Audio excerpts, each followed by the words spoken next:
Ready or not, here come podcast. I always try to start it. It really was ready or not.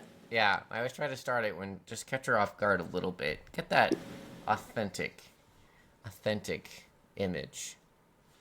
You know, like surprise her. Mm-hmm. Yeah, I was surprised. He really went, "Are you ready?" And I went, All right. "Yeah." And I Thanks for saw your the thoughts, countdown. Taryn. I was like, the P hasn't even entered the room. Just yeah. Yeah, no pee in this room, thankfully. No peener in this room, gang. No peener. No, We're I just said pee. we're just two lovely ladies chatting it up. just a couple of gals, just the gals. This is gal pal time. This is the juicy goss. What? Maybe we should change our name. I'm not feeling ItzYappaholics anymore. I think gal pal tea time. Gal pal tea time. Well, I will say that may be mildly misleading when we are... I don't understand how. Yeah. Well, I think because girls looking for a gal pal podcast are going to see my face and hear my voice and be like, that's not a gal. I don't know. I don't think so. I could put on a wig for you. Do you want me to put on a wig? You don't even need a wig. You could just be like, I'm Logangia. What's up? Of all the female versions of my name, Logan. What other female versions of your name have you heard? How about just Logania?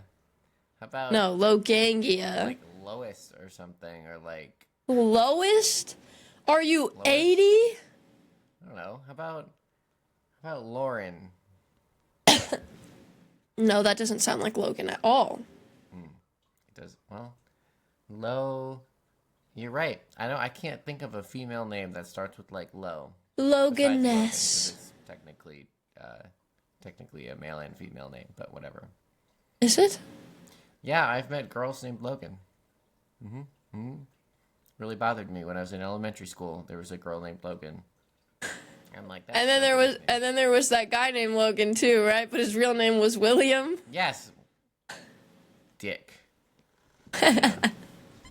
William Dick Logan. You should have just gone by big penis Dick. Big penis. My mom, I told my mom about this. She had no recollection of that, or She couldn't remember your trauma? she ended up remembering that his name really was William. But no, she didn't remember my trauma, and I remember it very specifically because I think we were at his house, like I said. But I don't know. I would have expected my own mother. Sorry, Mrs. Mommy, to that extremely important moment in my childhood to remember it. It's a core memory, Inside Out. Memory. Yeah, I do.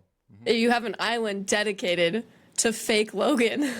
Yes, I do. It's an island of just absolute betrayal. That's where you go to cry. Yeah, that's where I go to cry, exactly. Yeah. I remember, before we started, I remember the topic that I dreamt about. I want to talk about Bridgerton. Like, not necessarily the show itself, but like, I want to talk about the whimsical dresses that we no longer wear. The fact that if I go on 3 dates with you, you're not already asking for my hand in marriage. Like, what are we doing, gang? I think they knew what they were doing back then. Do you know how pretty everything was? Have you seen the dances? The Bridgerton documentary has opened my eyes to what is possible. We touched lightly upon this on stream the other day, and I said the documentary Bridgerton with all of its extremely historically accurate portrayals of relationships at the time. Yes. I'm obsessed. I want to be promenading. The thing I don't like is if you kiss someone, like that's scandalous. Like you have to marry them with, yeah, you have to just marry them. So that part I don't really mess with that. Even if you like touch their hand and you have no chaperone, like marriage, you have to get married. But that'd be a great way to tie someone down. Just ambush them with a kiss in public. Be like, you're No, because that's sexual assault. What I would do is I would just I would find a way to get them alone. in a garden area at night, because that In a makes it garden. more scandalous. Why the garden area? Because that's where it happened for the Duchess and the Duke. Ah, But anyways, please continue. I'm gonna push my chair forward. yeah, I would find a way to get them alone in a garden, and then Oh gosh, you're muted. It's probably for the best, honestly, gang. This harebrained scheme. Oh, you're muted. No, you can't hear me? Oh, is it my? No, I don't see audio coming in from your part. Yeah. Oh my gosh, I'm struggling with my microphone again. That's what she's saying right now. It's not working.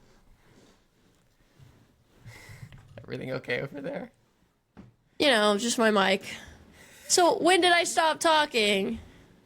I got up to move my chair. You said some stuff about Bridgerton that I was totally listening to, and then you just went quiet. Bruh, the fact that you weren't even listening means that I can't even recall what I left off okay, on. Okay, you were saying, Bruh. okay, I remember. I was listening. I remember. You said your harebrained scheme would be to trap someone that you like in a garden area specifically, and I asked, Yeah. why a garden area, and then that's when you cut off. I did not cut off at that point because I saw my box light up when I said the Duke and Duchess, and you said okay.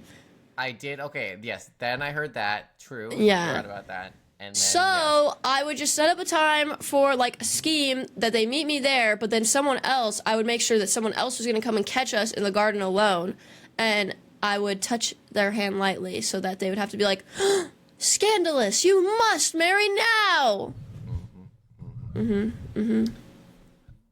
But yeah, there's just so much yearning in Bridgerton, and again, the pretty dresses. I want to be able to wear all these really beautiful gowns, and to all the people that would be like, you still can, it's not socially acceptable. I want it to be everyone's wearing them. Why are we so lazy nowadays? I know how ironic that seems. From the girl in pajama pants. Yeah. But come on, guys, let's try harder. Put some effort into getting ready for the day. Come on, guys. Sorry, please continue. Come on, ladies. Come on, ladies. 1 pound fish. 1 pound fish. I started it. I can't be upset. I started it.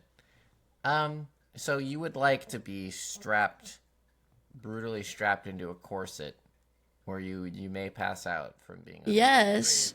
That helps make your boobs look bigger, and it snatches your waist.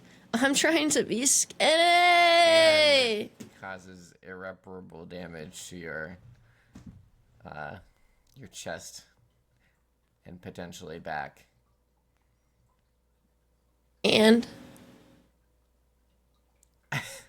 And you have to live with the pain of being strapped into a corset all the time. Listen, gang. No, sorry. Continue what you were saying, and then I can tell you. My opinion. I'm done. Oh, I have watched a lot of Bridgerton, with an X, and it was not totally by choice, but I've watched a lot of Bridgerton, and as I was telling you before, I really think that it is heavily idealized. It is the romance novel version of that time period, where the arranged I love marriages it. all work out, or whatever. Or I don't feel it's incredibly realistic, but that is my Well, Mrs. Featherington's arranged marriage didn't work out, and hers wasn't really arranged. Again, they get courted. Yeah, you don't get to know the person. You do. You go on multiple dates, 3. and you can decide whether or not to take someone's hand in marriage, but you usually say yes if they come from wealth. In that, yes. Okay, my point exactly. In that time period, the marriage wasn't about romance. The marriage was about political connections, largely. Yeah, Some people but married. I And would then- just... Sorry, go ahead. I would be lucky enough to hopefully be born into a rich family, so it wouldn't matter who I married. So, like, I wouldn't have to worry about if they could provide, because my dowry would be thick AF. Yeah, but what if they weren't a nice person after you got to know them better? No, they would be a nice person, because I would clock it. I would know after the first couple dates. Like, marry me! Why are we wasting so much time?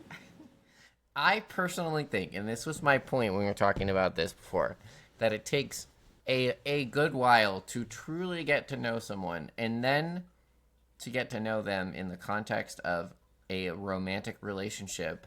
There is a period in the beginning that is very honeymoony, which doesn't mean that it's less intense, less wonderful, less loving. I think that's my hot take about it, is that everybody's like, oh, the honeymoon period, and then it's all boring. It's like, no, it cannot be boring if you actually continue to put an effort and choose someone that is a good fit. But I think that it does take, like, this is the analogy I've been working on, which still sucks. And this has been my experience with romantic relationships and friendships and that kind of thing. It truly takes time passing to get to know someone. You have to take measurements of who they are under different circumstances over a period of time in your life. There's been friends that, you know, you like, okay, I really like this person. And then a year later, you're like, something's not working here. And I think that's even more important when it comes to choosing like a lifelong partner. And in those days, you couldn't get divorced. There was a whole thing with King Henry VIII, where I think eight. Correct me if I'm wrong, internet, because I know you will. He basically changed the religion of the whole country so that he could kill and divorce his wives around that time period. Many of them died. Many of them ended up dying. R.I.P. Anne Boleyn. And others. Yikes. So, the other thing about that time period, which I think you personally wouldn't like, is that it was almost expected that men have mistresses. So, if he stepped My out man on you, would not have a mistress. he would just be like, shut up, woman. It is my right as a man to have a mistress. No, and then I would kill him. I'd be like, it's my right as a woman to not be cheated on. Stab, stab, stab! There's a lot of... That's my point. There's a lot of like, okay, if it goes wrong, you're going to have to take action. I'm gonna have to kill him. I know. Yeah. I am willing to risk it. What if you... But if To you find got true know love. him first, you can have true love with getting to know someone. Get to know Absolutely, someone but and decide. it takes too long. It takes too long. I'm trying to get in a wedding dress before I'm like 35. I don't know what I'm gonna look like. I'm trying to get in a wedding dress by 27. I don't know what I'm gonna look like. I don't know how rapidly I'm gonna age. I want my wedding pictures to look, you know? You know, there's I think in Bridgerton, and it's hazy because it's been a few years, but like I believe there was a... Don't spoil anything. It's not that far in. There's a sister of somebody who's like 30, and they're like, Oh, an yes. old maid. Yeah. I'm gonna find a husband now. Hey, Like asking to marry some super old guy or something. And 30's not old. no, 30's not old, but she's looking good for 30. I don't know what I'm gonna look like when I'm 30. That's still like 6 years away. Yo, I'm gonna be 24 this year. That's... We need to stop the podcast. I'm emotional. I'm How old. I'll just What? mute you and keep going. I'll just mute. Oh, you and stop the perfect. video. But I'll just keep talking Just have though. a good little cry. Yeah, you can talk to yourself. That's fine. I mean, it won't make any difference at that point. Anyway, that's my hot take. My hot take on Bridgerton, and I think it's important to get to know someone before committing your entire life to that person. I think it's also important to get to know someone, okay? In But more like than 3 days. I'm just at the point where I want to be married by 27 and I'm turning 24 this year, and if I am not married by 27, I'm going to lose my mind. Or you could just say, I want to marry the right person so that I'm happy. At 27. No, just whenever it happens. So that I'm happy for the rest of my life instead of married to someone that will make me deeply unhappy. How about that? Well, I just don't understand why can't I meet the person that I'm supposed to spend the rest of my life with before I hit 27? That makes no sense. But if Okay, you're absolutely. telling That's what I yourself believe in. if you're telling yourself that has to happen by 27, It does have to at happen. 26, you're going to marry somebody just because you set this arbitrary age of 27. You know, I know Arbitrary. It's not arbitrary for you, but like it's kind of arbitrary. Why are we bringing the planets into this? What does the planet system have to do? I'm trying to think. Are you thinking of astronomy and arbitrary sounding similar? No. Okay, what about the word arbitrary sounds solar to you? It sounds spacey, whatever you call it. I don't know. I just wanted to mess up a word so that you would laugh. It worked. I know. This is the thing. Taryn's clever, and she like pretends to like Be slip dumb up and say wrong things sometimes. But And don't don't fall for it because she'll I get ya. She'll get do ya. slip up though. Like there are times I really don't know a word and I'm completely wrong about its meaning. But you just have to be able to guess. You have to be able to guess when I'm joking. Yes, and that's been a process of learning that I feel like I'm still trying to figure out because I don't think anyone will ever be able to figure it out. I make it very random. Yes. I'm very skilled in the act of gaslighting. Yes, very clever. So, gang, by the way, speaking of gaslighting, speaking of marriage, I'm looking to be married at 27. Day one gaslighter. Who wants me? This is Who wants me? Inviting. No. Who do you want? That's a better question. What? This is a good question we could talk about since we're already sort of on this whole theme of relationships and Bridgerton, that kind of thing. What makes a partner a good partner that there's two questions. What makes a person attractive and what makes someone a partner that you personally would want to be with? Oh, I've got this. Okay. This is a very serious topic for me. So, my ideal man is obviously obsessed with me. I don't care if people are like, that's just like so toxic. It never is good when someone is obsessed with you, blah, blah, blah. That's literally all I hear. Like, no, I want my man to be obsessed with me, kiss the ground I walk on.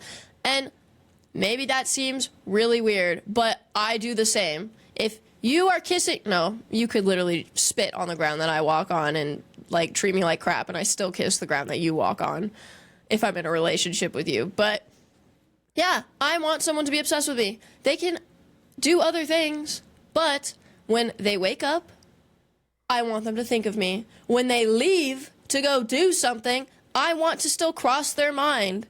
Like,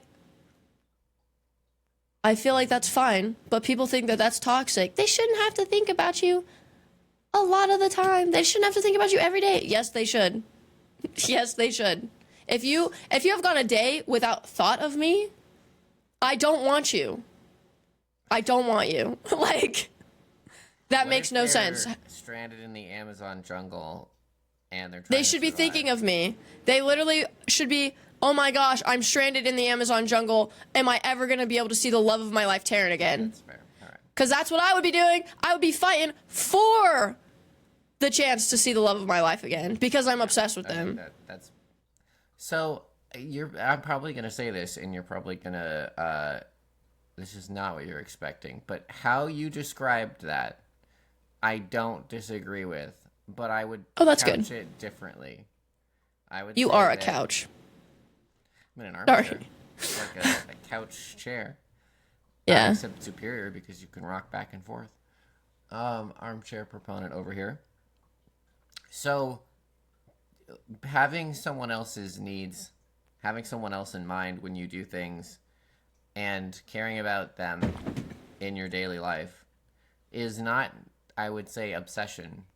That's just you love someone and you want the best for them, so you care about them. I like the word obsessed, though. No. I like I that. don't like the word obsessed because I love that word. Me. You're gonna hear some some me's from me here. You can be obsessed with someone and not love them. And that is an awful, very unpleasant Obviously, place to be. obviously, I'm talking about be obsessed with me while you love me. I'm not talking about just be obsessed with me. I want them to coincide. I would Love, say obsess me. true obsession is a barrier to love. That would be my yes. Untrue. I think if you were to view someone who was truly in love with you, or someone that was just obsessed with you, then and through all the streaming and everything, there are instances where someone is obsessed with you, and I think you would admit that that person is not in love with you, either. But Yeah, because they don't know me. But if I'm dating someone that's obsessed with me, they know me. They can be in love with me. well, that's the thing. You're gonna get the I'm things that you want. I'm prime That example. you're talking about.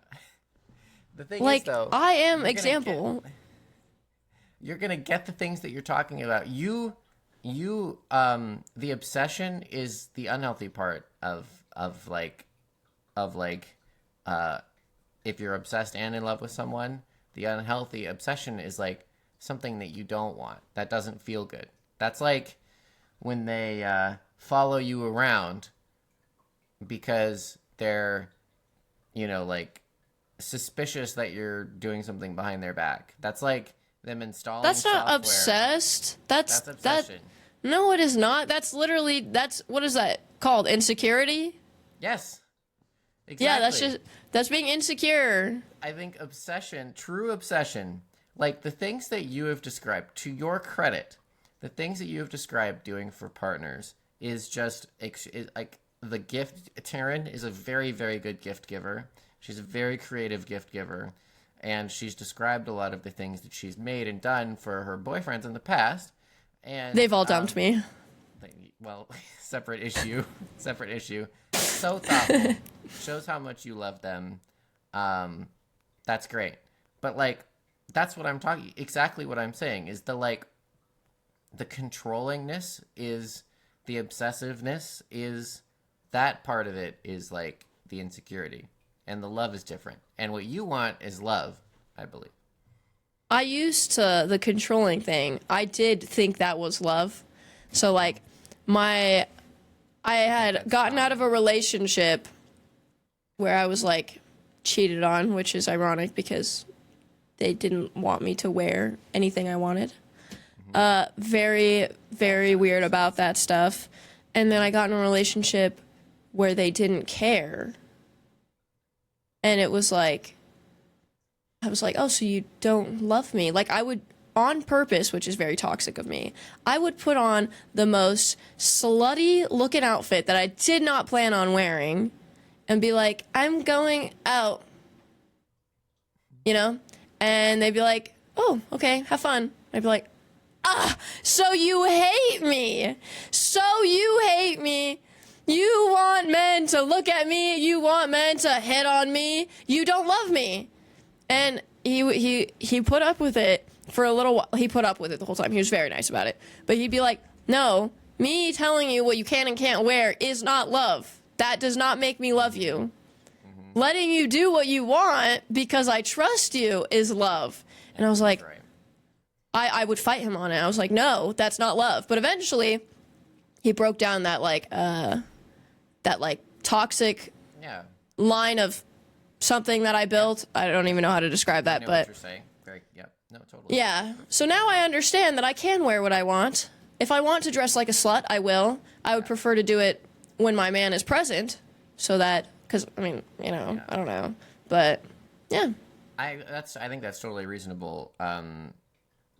So I think this touches upon, sort of to draw from my writing. I wouldn't say that I'm like a romance author, but like my book is a romance, sort of the anti-romance novel. And I want to go into that at some other time, because like devote a portion of time to that, because I have a lot of strong thoughts on that, which I could always do after this. But anyway, the reason why I want to write something that's like an anti-romance novel, but still a romance novel, is like the idea that that obsession and control feels like love is like sort of one of the cornerstones of the whole like female oriented romance novel industry, where the like shadow daddy, if you're not familiar with that term, that's like a I do not know what dark-haired that is. guy with like shadowy dark powers or whatever, who just wants to like, he loves her but he like wants to control everything she does too. And I think that is a misconception of which you just explained very well, which is when you love someone, you want them to be able to be themselves and exist in a way that is the most them and the most free as possible. You love them as a person. So if they're going to do something that is expression of who they are, then that's like, okay, you can have thoughts about, like, let's say you're going to go out to the middle of New York City and walk through dark alleyways dressed like that. Someone might say, well, I don't think that's very safe. Like, please don't do that. That's different from saying, I'm going to the store in booty shorts and being like, okay, well, if you want to go to the store in booty shorts, go for it. So I think that's an important distinction. But just to say, like, the control, it's about fostering someone's freedom and freedom of expression, and that is where safety comes from, I think. Like, it's more safe, in the end, you feel more safe being in a relationship where someone is supporting you rather than controlling you. And I think there's an example of this. There's a movie called The Invisible Man, which is about it's kind of old, so spoiler alert if you've been really wanting to watch it, I guess. It's about a very rich guy who is obsessed and extremely controlling of everything with his girlfriend. And she literally has to stage an escape from his house, where his big mansion on the sea cliff or whatever, and has to climb the fence and like break out of the lock of her room and everything. And he's a rich like businessman who is like in tech, and he has an invisibility suit and begins stalking her and trying to convince her that she's insane, because who would assume that their ex is stalking them in an invisibility suit? That hasn't been invented until this exact moment. That's obsession, and I was with someone at the time who said, that guy's really hot. And I'm like, the psycho murderer who's murdered multiple people and wants to control every aspect of her life, minute detail, is the attractive person in this scenario? Anyway, that was a red flag. Please continue. Devin, please go ahead. So we're talking about things that I like in a relationship. Oh yeah, I got off topic. Sorry, and that's, no. So I'm adding to what you've said. Mm-hmm. What I don't like in a relationship, what I hate to see, that person that you were in a relationship with, they said, oh, that man is hot. Why are we doing that? And sure, you may think that, oh my gosh, that's toxic. But if you are in a relationship with someone looking to marry them, why are we doing that? Why are we taking the time to like even acknowledge something like that? I hate that so much. I wish that we would stop doing it. And people are like, it's natural. It's so natural. Like, I have eyes. Okay, I have eyes too. And somehow, when I am in a relationship, I am able to not do that.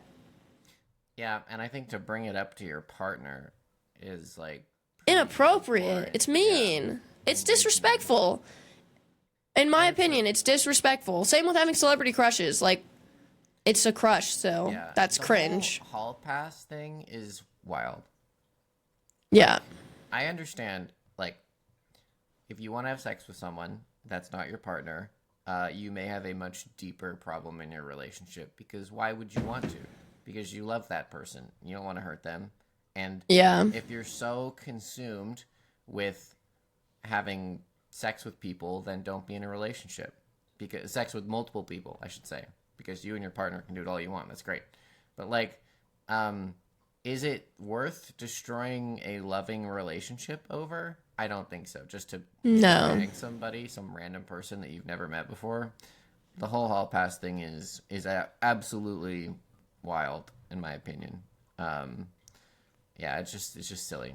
It's like, well, you need to take if you are a proponent of this, take a hard look at yourself, because I think you will find some things that are not very good that you may want to work on, because that's just, it's just really dumb. My worst, like, biggest pet peeve when people hear that, like, my stance on this is people are like, oh, well, that's just insecurity talking. It's like, no, it's actually self-respect talking. I'm sorry that I don't want to date someone, and it's okay if you're fine with that.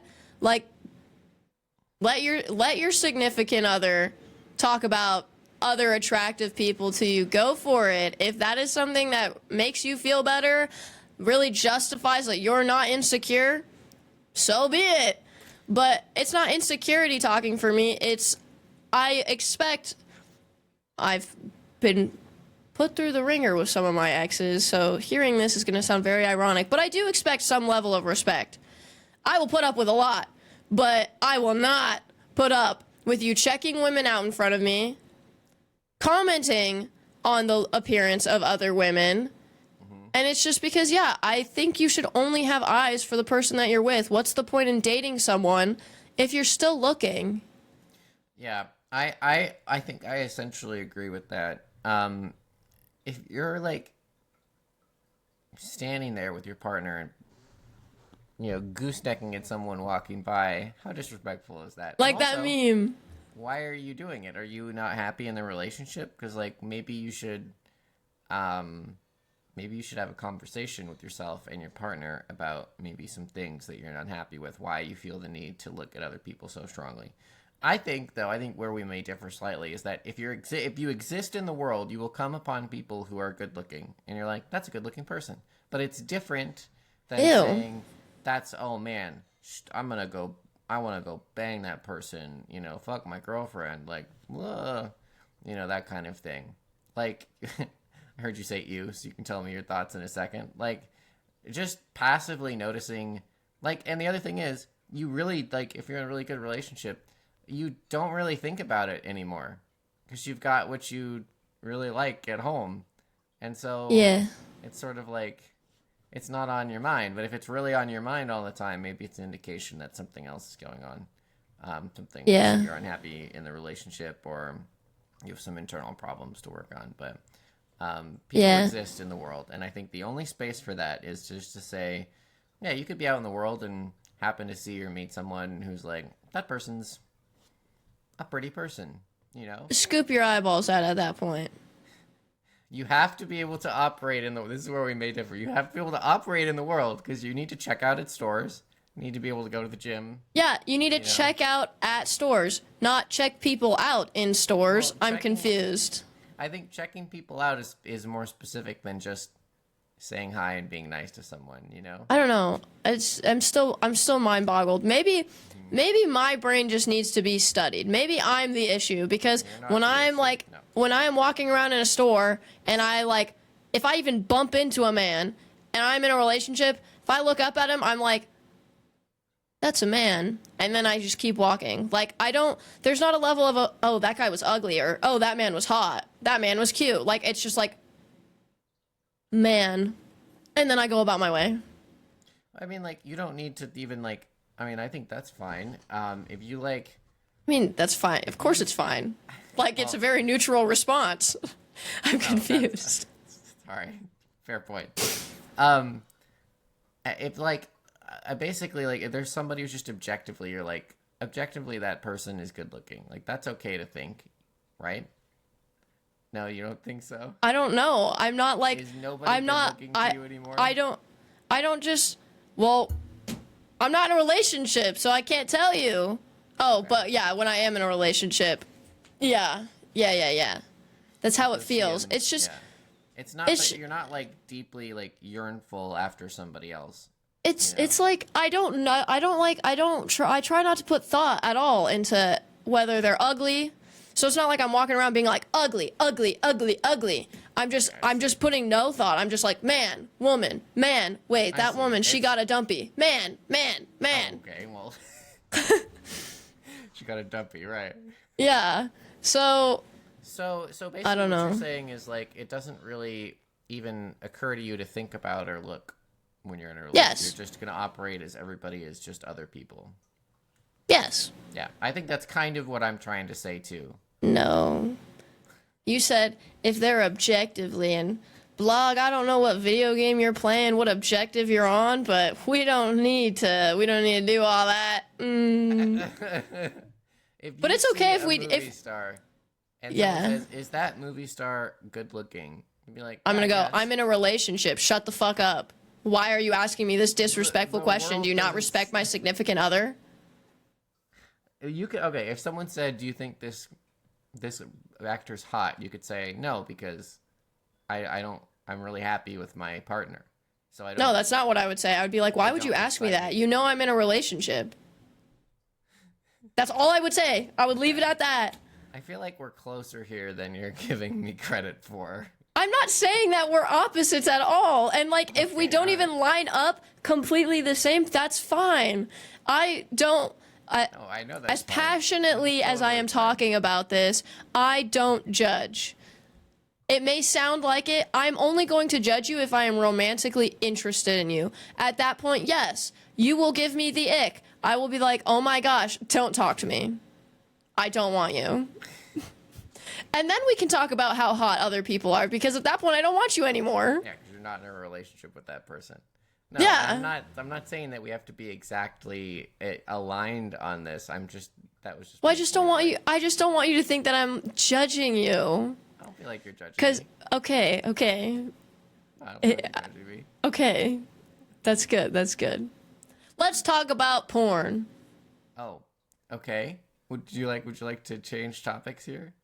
No. I'm still on the things that I like in a relationship. So Okay. clearly, if I don't think you should be checking out other women, you should not watch porn. I cannot. Yeah. People. How are we going to make fun of cucks? No offense, do your thing. But I was just talking to my mom about this yesterday. Which may seem really strange, but I taught her what a cuck was, and then I told her my stance on porn. Which I did not get her stance, but I told her she didn't have to tell me. But so porn, you're essentially, if you watch it and you jork it, or vibrate to it, I don't know, whatever you're doing. If you do any of that, you are a cuck. You are a cuck. Plain as day. Cuck. I hear cuck. I hear cuck from this. So, yeah. I better not catch you ever making fun of cucks, being like, oh my gosh, like so cringe, cuck. Like, you're a cuck. Yeah, you've been making this point recently that you feel like it's no different than watching. If anything, it's cringier. It is cringier that you don't have people IRL to go and jork it to. The fact that you have to go online to people who don't even know you, didn't like ask you to come and jork it because it's really hot and sexual and kinky. Like, you are just a weird. You're weird. You're just watching in the shadows. You weren't even there. So would you say if someone made up the same scenario in their head, then that's different, or is that the same? You're a cuck. If you are imagining yourself jorking it to other people having sex, you are a cuck. Like, why aren't you imagining yourself inside the woman or on top of the man? Okay, yeah, like, why are you a viewer still? So, I think, the core of it is, which I agree with you, which is like, if you're in an intimate relationship, like. No, even if you're not, like, I want to make this clear. If you're in a relationship with me and you're watching porn, we're not in a relationship anymore. I think that's cheating. Which I don't judge people who allow that in their relationships, because everyone's relationship is different. But if you're in mine, you've cheated on me. But even if you are not in a relationship, I still view it as you're a cuck. Like, yeah, I don't care if you're single, you're still a cuck. Yeah. I think I agree essentially, especially with the first point, where it's like if you're in a relationship that's a problem. And using pornography, that's a problem. That's like, Yeah. why, yeah. And, but on the second point, with the cuck, I feel like the cuck is like enjoying watching your partner have sex with somebody else. It's not just It's enjoying used people watching, right? it's Technically. used as like, yes, that is like the actual definition of it, but it is now used as just a general term for people who like to watch other people have sex. Okay. I see. Which So that is not the true definition is definition. exactly right. It's not the true definition, but I still call you a cuck. Which a lot of people get defensive about this because I know y'all have watched porn. And that's very cringe of all of you. But Hot take. like whatever floats your willy, whatever gets it on up, I just can't agree with you. I think it's so strange. Such a strange concept to watch other people have sex and just be like, yeah, lurking in the shadows, being all like, yeah, like, I don't know. It gives me the actual ick. And I understand any man that I go to date, they're gonna have a history, they're gonna have a past with it. I think it's a canon event for all men to jork it to porn at some point in time. And I have to let that not get the best of me. I have to remember that. I think that's an interesting topic on its own. Yeah. Which is like, someone's past. Men when jork. they're in a relationship, it's up to them to make the right decisions in that relationship. And the past is like may inform your perspective of like who they are, but also if they're like, I see, I would not do that in this relationship. I would not like, like this is XYZ, then like if forgiving people of their past is an interesting topic. And that's not just in relation to this. It's in relation to, like someone's history as a whole. Like, let's say you're with someone who's had, there's all these different scenarios. Like you're with someone who's never had a serious relationship, or you're with someone who was with someone for 8 years since they were 28. It may inform how you think and what decisions you make in that relationship because everybody has different experiences. But I think there's room to be like, okay, people are just people, and in their past they've made mistakes, they've had other relationships, because if they're your forever person and they only met you 2 years ago, they didn't know you existed. So No, they should have known I was coming. Why did you date other people? there's no way they could have known that you were going to be in a relationship with them. Absolutely. They couldn't feel a shift in the wind. Taryn. Like, bruh. Sure, yes, I've been in relationships, but why does that give you the right? Exhibit A. I'm sorry. Exhibit A. I can't be asked to be serious, apparently. This might be this might be a place where we disagree, where I think I'm kidding. Are you? I'm literally joking. What? Okay, all right. No, I mean, I've dated people who have dated people. What? Okay, well then we don't disagree. I think it's I was gonna say something else. That would mean I would have to stay single for life, or else I'm a hypocrite. Well, I was gonna say something else, and I was wondering if you disagreed with my next point. Oh, okay. Go. Sorry. Next point. My next point is, I think it is a green flag for someone to have had past relationships and past serious relationships.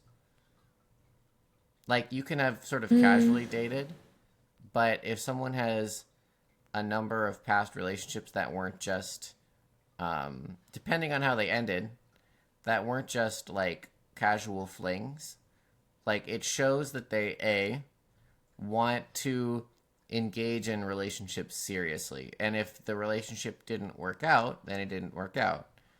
But it's better to date someone who's been in like 2 or 3 serious relationships than someone who's been in 10 casual, non-committal, because they know better how to operate in a relationship than someone who hasn't really had a real relationship before. That's what I was going to say. I was wondering what you thought about that. I disagree with this. I don't think a person's like, unless you've been a cheater, I don't think a person's dating history is necessarily green flag or red flag unless you've cheated, unless you've. So I guess the only way I could see it is a person's dating history can be a red flag. I don't necessarily see any of it being a green flag because no matter what, the relationship didn't work out in the end. The relationships you've been in, obviously. So I wouldn't consider any of those to be green flags, whether you were good in them or not, that you couldn't make it work. So I feel like I'm wording this really poorly. I could date someone that's had zero dating experience, and I don't think it's proper to judge them, like place a label green flag or red flag because they just haven't had the experience. They could just naturally be really good at dating. They could be a super good at reading someone's emotions and all that. They just haven't had the opportunity to date, or they just haven't found the person that they were willing to date until they met you. And they could still operate really well in a relationship because they are in tune with their own feelings. They can read the room. They are in touch with your feelings. Very good at communicating. So, like, you don't need past relationship experience. Like, friendships, really good friendships help you when we're younger, like before we even consider dating. Friendships are kind of like the stepping stone to dating in my eyes, because, you know, you're like, you have someone in your life that's not your family that you are giving time to. You have arguments with them if it's a healthy friendship. Like, you get into fights, you find resolutions. Like, that is the stepping stone to dating. And so as long as you've had friendships, I think, and you're a nice person, yeah, I don't think your dating history necessarily has to matter. I don't think so I think both can be true at the same time. I don't think it necessarily has to matter, but a couple of points. One, friendships often, and just from like my experience in like education, on, not that I'm an expert or anything, but on like psychology and stuff, your sort of deepest attachment wounds, and like, you know, which are just things that like happened to you growing up, or like problems that you've had in past relationships that have been traumatic to you or something, generally don't rear their head in the same way as they do in friendships versus romantic relationships. And I think in a romantic relationship, that's when, at least in my experience for myself, that's when all of the sort of unresolved things regarding your past, or how you view relationships, or, you know, insecurities, that kind of thing, that's when they really rear their head. Like, you know, you've made the point before, and you sort of talked about this in a different way earlier, that, you know, with male friends that you're not interested in dating, if they go to a strip club, you're not judging them. Okay. I mean, not like super judging them. Like, okay, like, I don't care that you, my friend, has gone to a strip club. You know, that's your because thing. I'm not romantically interested in you. Right. But but if your boyfriend came to you and said, I've been to a bunch of strip clubs, they're a great time. You're my ex. Yeah. See, that's my point. The same rules don't apply in the different scenarios, and you don't get tested in the same way in a friendship. I think friendships are wonderful. In fact, I would even, maybe a hotly debated topic here, I would say that friendships are not inherently worse or less important than romantic relationships. I think they all exist. Blessings be upon you. I think they exist on an equal plane in your life, or should. Yeah, this is an interesting topic we could talk about. That's a very interesting take that I definitely don't agree with. Do I think that in the end, is your romantic relationship more important? For the most part, yes, because that's your family, your future. But is it wholly less important in all times? I don't think so. And I'll give you an example. But so there's a element of responsibility, I think, that you have in a romantic relationship that isn't necessarily present in I think in friendships in general. You know, like, obviously your partner comes first if you're just friend. But if, like, you have a deep friendship, a lifelong friendship with someone, that can be just as, maybe this is a better way to say it, that can be just as rewarding and important as a romantic relationship too. Anyway, hot take. Rewarding? Are you having sex with said lifelong No, friend? no. I will make my point later. It's So, just funny because I know who your lifelong friend is, so yeah, well, I would put I you in know. that. So it was really funny to make the joke. Give it 10 years, and that category includes you, you know? So, the only, like, you and my bestest, like, you and I've talked about Matthew before, because I love him. You and Matthew are my two closest friends. And the only difference there, primarily, is I can say He lifelong has a because, wiener. yeah, he has a wiener. Oh, Yeah, no, that's right. Long wiener is a long wiener. Is that I can say I use the word lifelong because I meant that more in a future sense of like a friend that you're gonna have for your whole life. oh, I see. I Versus see. yeah. So that's why I'd say you two fall into the same category there. So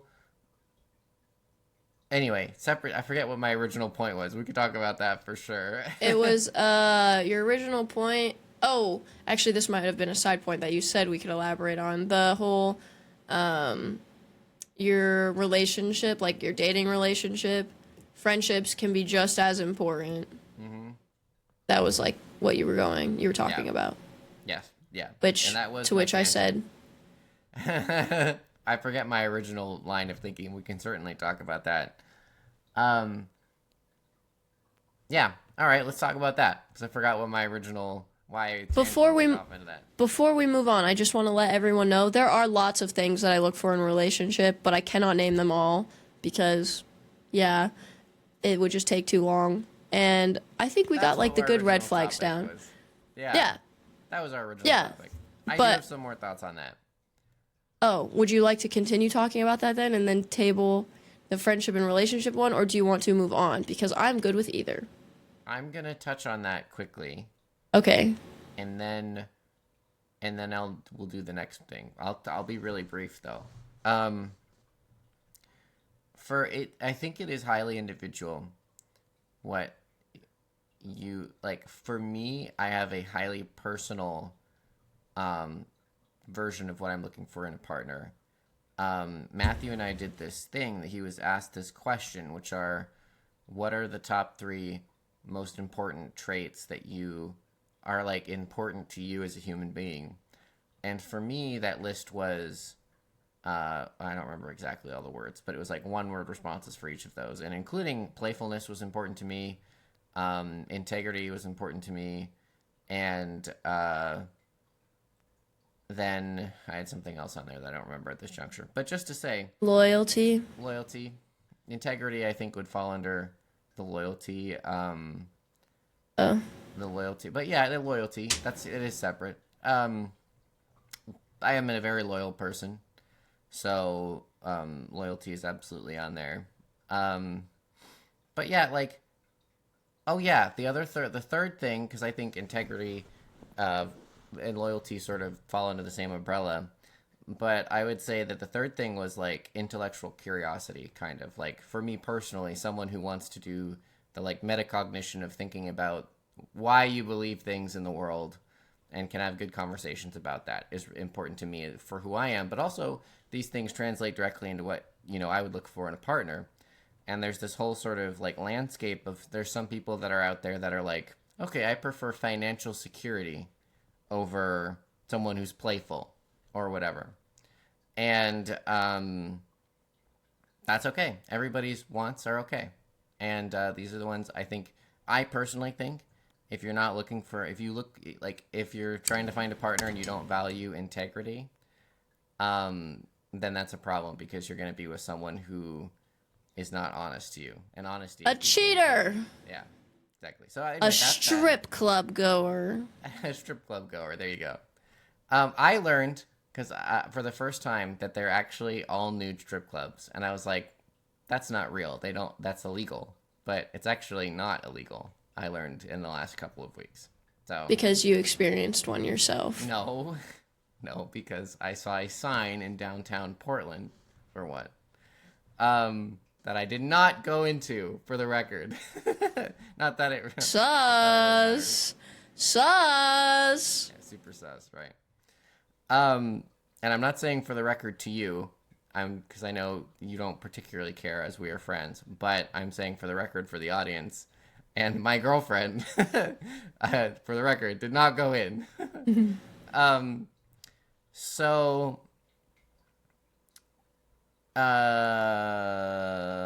yeah. So I think this is where we have our little debate it here that we can either continue next week or bleed over a little bit into. I was when I was doing therapy about a year into therapy. My therapist said, "Why do you think friendships are less important than romantic relationships?" And I'm like, well, because romantic relationships are the be all end all of like happiness. Like that's where you're gonna find all of your happiness in life, and they're the most important person, the person you love the most, whatever. And she's like, but in your life, Logan, do you like? Are you saying that Matthew like isn't an important part of that problem, that like the equation for what happiness is? And I said, no, Matthew is one of the people and things that makes me the most happy in my whole life. And so she recommended this book, which I started reading. I don't remember the name of. I didn't finish it, but I read a portion of it, which essentially argues that friendships are not less than. They are just another part of the puzzle where it's not like, for one, if anybody's ever making you choose, then that's not great. You know, that's probably not a good relationship situation if they're like, choose your best friend or me, you know. Well, it depends. That is very yeah, because I'm not, if I'm dating someone who has like a girl best friend and I can so tell that girl best friend wants him so bad, like she's like touching him, like, you know, like doing the whole like arm on or hand on his arm, being like, oh, your girlfriend's coming along, oh, I thought it was just gonna be us, like, are you sure we can't just like do us? That's my point though. Something else is already wrong in that situation. And that is appropriate, I think, in your shoes to say, I'm not comfortable with this. Choose. But like, what? Choose. That's the situation where you could use the choose. That's what I'm trying to say. Yes, but I would say that is not a healthy friendship on his part to even have, if that's what's happening. I think the example for Yeah, me but would some be, men are just oblivious. some people are oblivious. That's just how the human condition is. But if you're choosing a partner, I would hope that people out there, and what I hope for you one day, that you choose, you know, by the age of 27 and no later, that you choose a partner who's inherently not like that already. They don't have the female best friend that's their backup wife. They don't have the like person that the inappropriate flirty relationship with someone that is their like. You know, that's a hard one because female friends in relationships, when you're in a relationship as a male, it can be, I would love to talk to you about this because I've been thinking about it a little bit recently, where it's like, okay, what, like, how, as a female, how would I be comfortable with my male partner having female friends? And I'd be like, well, it'd be important to see the context in which that they are friends with that person. That's really important. It'd be good to know whether they cross boundaries, you know, consistently with that person or not. And also it'd be important to know whether they also have male friends, you know? Like in my case, I have a girlfriend. You, like I've already said, are in my circle of best friends. I also have Matthew. I also have my brother. I also have other male friends. I have another female friend. And as a whole, like it is like my other female friend is not like, you know, as close to me as I am to you and Matthew. And anyway, that's about as far as I've gotten. I think contextually and how the person acts is really important. But back onto the main point, which is, I think friendship, there's the space that friendship occupies in a relationship is this space that is, you can be very close to a friend, but is a safe space that like the pressures of the romantic portion of romantic relationships doesn't occupy in a way that is, I think, essential for existence. And yes, I will concede two things that I believe. One, your romantic relationship is your family, especially if you're married to that person. That is your family, and your first loyalty in the world is to take care of your family. I think, male or female, if you're prioritizing someone who is not your family over your family, that is just wrong. And but two, I think I think that a really, really good friendships and really, really good romantic relationships, I would say, can exist together and should be able to exist together if everyone involved is operating in a healthy, mature way. And I think, to your point, or counterpoint, I should say, that with a person, a male in your example, who has a female best friend who's really flirty with him, that is an example of a man, and if I'm going to be extra hard on the man, a man that is not operating his friendships well with good boundaries, you know? So anyway, that's what I'm going to wrap that up on. I do not think, and this is no hit at friends at all, I do not think friendships are as important as a relationship. And you talked about how, like, friendship, like, you know, it's the stress of, like, being in a relationship, like, you don't have that with a friendship, you know? Mm-hmm. Like, it's a way. yeah. So friendship, super important. I do not think that it is not important. I just don't think they're as important as your relationship. And friendships are easier. That's why you get that relief from, like, being outside of your relationship with your friendships, because they are just easier to maintain than a relationship. Yeah. And I don't think they're as important, because if they were, like, if you have a girl best friend, you have a guy best friend, like, if friendships were more important, like, why wouldn't you just date that person then? Because you're, like, they're so important to you, that friendship is super important. Like, you would just date them at that point. But you don't, because it's not fair. as important as, like, the person that you meet that ends up becoming your significant other. Yeah, that's fair. But yeah, so it's not to say that those people are lesser, because, you know, they hold a really great place in your heart. And to touch on the family thing, I think friendship, there is room for them to be your family, where you can attend to them in the same way. You just don't. Agree. I would never put them above my significant other, but I would still be there for them. Not all your friends. Not all of your friends have to fall into the, like, you're my family category, but you can absolutely adopt them in. Like, if they are your closest, most dearest friends, like, I consider you family. I consider you family as well. I do. Yeah. But yeah, like, with your, even though I consider you family and I know you consider me family, I know at the end of the day, if I need something, but your girlfriend, I didn't want to drop her name because I can't remember if we've said it. Your girlfriend needs something. I know that I am not going to come first. Yeah.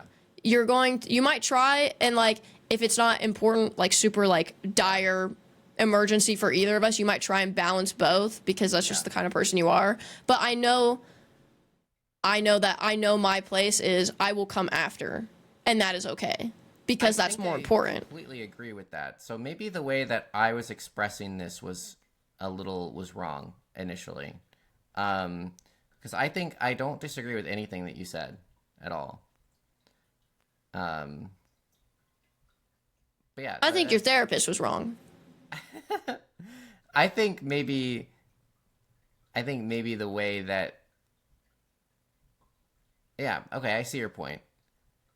I'm trying to remember exactly what she was saying. Maybe I misrepresented it, but I think maybe this is where I disagree with her. There is an inherent responsibility to your romantic relationship, that just makes sense. Um, Yeah. yeah. So Yeah, because you don't take vows with friendships. You take them true. with the love Yeah, of your life. true. Hmm. I think I think I agree with you. Yeah, maybe I came I think at on. the time, Yeah. what your therapist said was probably accurate. Because I obviously wasn't there. I don't have context, but Yeah, like and it was a while ago, so I don't you remember. weren't in a relationship, and she was trying to get you to see like that a relationship isn't the most important thing in life because you weren't in one, and she wanted you to focus on your friendships, finding the happiness through there, as well as finding happiness within Yeah. working on yourself, Yeah. so that you could be more prepared Yeah. when your relationship did come along. Yeah. I don't know. I think I know. I think the way that I couched it and was saying Ouch. it initially. Why is this a word? I What's don't with the word know. couch? I just think you're using it funny. You're right. I have been that has been Couch. my word of the week. Honestly, I've been like Cooch. slowly using that word more. There we go. That's where it is.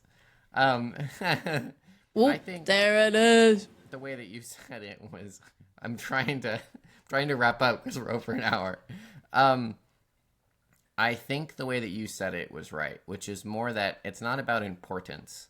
It's about the fact that you're not to short sell the role that friendships can play.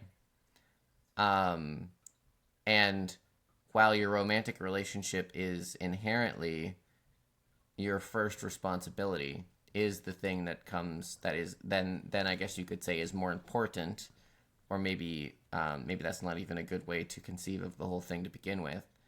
No, I think it's fine. I think yeah, the everything has its own role to play, and I think the thing that I'll say is that I think when managed properly, none of them truly will butt with each other, but will have conflict with each other, ideally.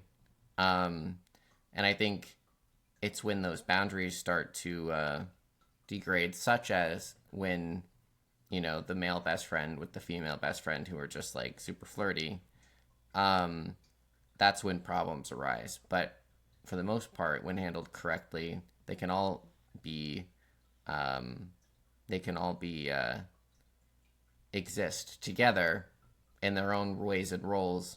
But yes, to change what I said before, because I think I said that poorly, I do think that the responsibility to your romantic relationships makes sense for that to come first. And I think as friends, when someone says, oh, yeah, I committed to do this with my girlfriend already, sorry, nobody's really mad about that, Everybody's pretty understanding of like, oh, yeah, you talked to your girlfriend about it. Or that's like something you got to do. Like, yeah, okay, cool, dude. See you later. I think that's one And of you the shouldn't great. even apologize for that, because, like, why Yeah, are you apologizing for putting your girlfriend first? Hello? I agree. You don't need to apologize for that because, like we talked about, it makes sense for that to be sort of your primary responsibility. So anyway, if I said differently than that, this is my stance, and I think we basically agree. I think we almost exactly agree, actually. I think I We disagree with you. do. Yeah. Okay. Well, that's 10 minutes into the Bye. hour. Oh. Okay. I was gonna say something. Another serious one, because we really got into talking about something.